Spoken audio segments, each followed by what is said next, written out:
Nag-install ako kay ADV nitong Daytona Grippy Grip Katana na Japan. Yung dati kong gamit ganito din, pero made in China yon. Katana kasi yung mas bagay sa barend na gamit ko ngayon kay ADV. Ito yung box niya, Grippy Grip Katana Black Gray 120mm, 22.2 mm diameter na handlebar. Dito Japanese characters, tapos made in Taiwan. Design to sa Japan, tapos yung materials from Japan din, pero pinamanufacture nila sa Taiwan. Ito yung itsura ng grips. Very premium yung materials na ginamit dito. Daytona Katana. Para siyang handle ng katana. Yung mas malaki yung butas, ito yung sa throttle side. Yung mas maliit, ito naman yung sa kaliwang side. Ito naman yung katana na made in China. Mas mura to. Pero okay din to sa experience ko. Matagal ko din kasi nagamit to. Hindi siya lumalagkit. Pero yung kulay niya, medyo faded na syempre kasi matagal ko nagamit. Hindi naman siya malagkit sa kamay. Medyo may differences din sila. Ito, merong ganito. Ito, flat lang. Tapos nasa loob yung kulay gray. Ayun. Same lang ng mga text na nakalagay. Ito yung current na gamit ko ngayon kay ADV. Itong D-Line 2. Grippy Grips din. Made in Taiwan. Pero yun nga, para sa akin hindi siya bagay sa Spirit Beast na barend na gamit ko ngayon kay ADV. Sa preference ko lang Itong katana yung mas bagay sa preference ko Kaya umorder ako nito from Japan. Wala pa kasi si Daytona Philippines nito na Grippy Grips. Ang meron lang sila yung super stock na katana. Tapos kung napanood nyo yung vlog ko nito, ito namang Arc 3, yung mas malaki yung sa gitna. Nilipat ko siya kay Honda Click. Kinabit ko kasi ito kay ADV. Pero ngayon kay Click na. Dito kasi mas bagay yung korte niya sa bar end ni Click. Kabit na natin tong sa left side, yung Daytona na logo, nakaganyan. Gamit ko pala na handlebar is Spirit Beast. Recto salpak lang to, madali lang isalpak yung sa kaliwang side. Align ko lang yung text. Tapos kabit ko na tong Spirit Beast na barend ko. Ito namang sa throttle side yung kabit natin. Ito yung mas maliit yung butas. Naka-Daytona quick throttle na din pala ako. Kung sa stock nyo ikakabit, tatabasin nyo yung nakaumbok sa dalawang dulo. Ganun ginawa ko dun sa stock dati. Pero itong quick throttle, smooth lang. Kaya recta salpak lang to. Align ko lang ulit yung text. Tapos tiyaga hanggang pumasok. Mas masikip kasi itong sa throttle side para hindi siya dudulas. Pwede nyo lagyan ng dishwashing liquid, pero ako nire-recta ko na lang. Smooth lang naman kasi ito. Masagad ko na yung grips dito sa may quick throttle. Okay na siya. Medyo matagal lang. Tiyagaan lang talaga pagpasok. Kabit na natin tong barend. Naayos ko na rin yung spacing na hindi siya sasabit pagka nagta-throttle ka.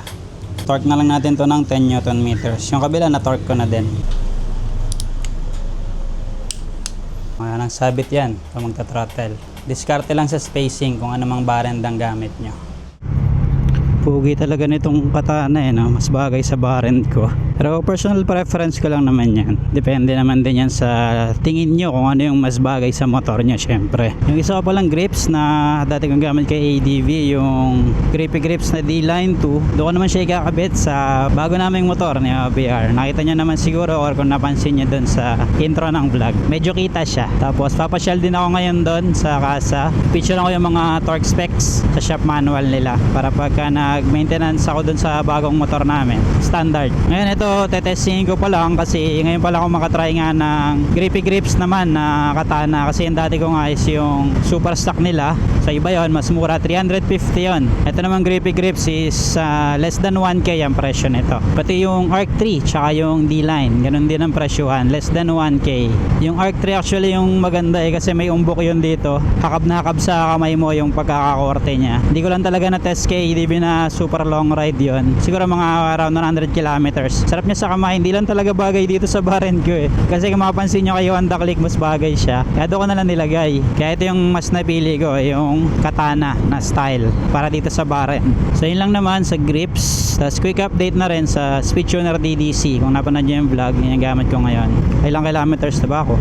505 kilometers na. 1K ko gagawa ng update to, 1,000 kilometers. Tapos baka next week magbagyo kami pero hindi pa sure kasi may bagyo tingnan muna namin. Although tested ko naman na to sa Ahunan, naangkas ko si OBR dun sa may New Clark City. Nagpunta na kami dun nagkain kami dun sa Rendezvous. Malakas pa rin siya umahon kahit may angkas. Walang slip, tas walang bitin. Tapos yung ingay niya pala pag from dead stop kayang unang piga mo or halimbawa below 14 kph may kalansing na tonador, parang nagkikiskisa na bakal sa bakal. Di lang siya dinig sa video nung sa vlog ko, pero malakas yung tunog niya. Ngayon nabawasan ko yung ingay or napahina ko siya ng konti. Ang ginawa ko, inalis ko yung 1mm na washer doon sa radial bearing. Mas pinalapit ko ng 1mm yung clearance nung clutch doon sa bell nitong DDC. Tapos mas humina yung tunog niya pagka yung unang piga mo nga. Kapag ka from dead stop or below 14 kph, stamic na siya ngayon. Tested ko na rin, hindi naman siya naninikit kumbaga yung sa clearance. Same pa rin yung engagement, nasa 5,000 RPM pa din. Tapos same pa rin yung ikot ng gulong sa idle, 6 kph pa din.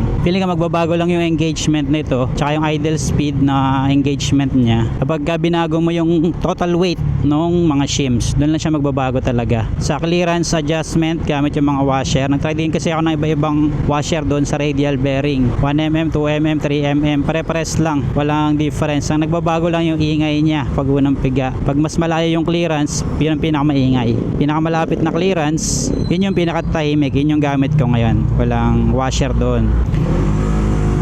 Ayan, hindi ko alam kung dinig sa radial bearing. Tapos nakabit pa rin yung malaking washer, yung pinapatungan nung clutch. Kasi nga hindi papasok ang DDC sa torque drive ng Honda kasi hindi full thread.